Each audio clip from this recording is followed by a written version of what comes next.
basics of running it. We're just gonna go over some small details and give you some tips and tricks and things that we really should be doing with it. So that's a picture of what ours looks like. It's the Tutnor Easy 10. We've had it for a couple of years and we've really had no problems with it. So a couple of things we need to talk about is logging of the cycles that we run in the book. In fact, I was just talking to Lori today that in this past, like 2 weeks, I've gone here twice and the cycle number has been off. So I'm not sure, so we need to make sure that we, when we do a cycle, that we're logging it in the book. You want to put down the date that you run, a brief explanation on the tape. So you've got the piece of tape on there, you want to have the date that the cycle is run, a brief explanation of what's in it, example, like it's a vasectomy set or a stent puller or a medicine cup. Make sure you put the load number on it.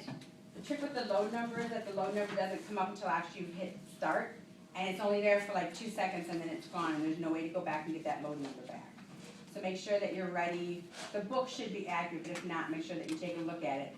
Because the load that I ran now, today I have to go back and relabel it with the correct load number because the load number books are off. And I think part of the problem is people are going by the book. Right, if the book And- is off, yeah. And if someone didn't log what they were supposed to, then it gets off. So be sure to look at the machine for your load number. And I will check with Ron to see if there's a way to go back and find out the load number, but I have not been able to.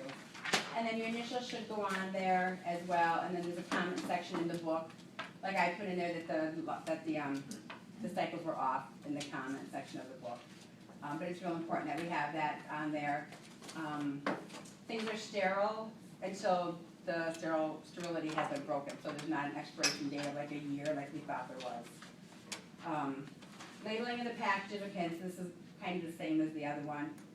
Put your date on there that it was run, a brief description, your cycle number, and your initials again, so that if there was a problem, we could go back and say, you know, if we opened up something from cycle number 712 and the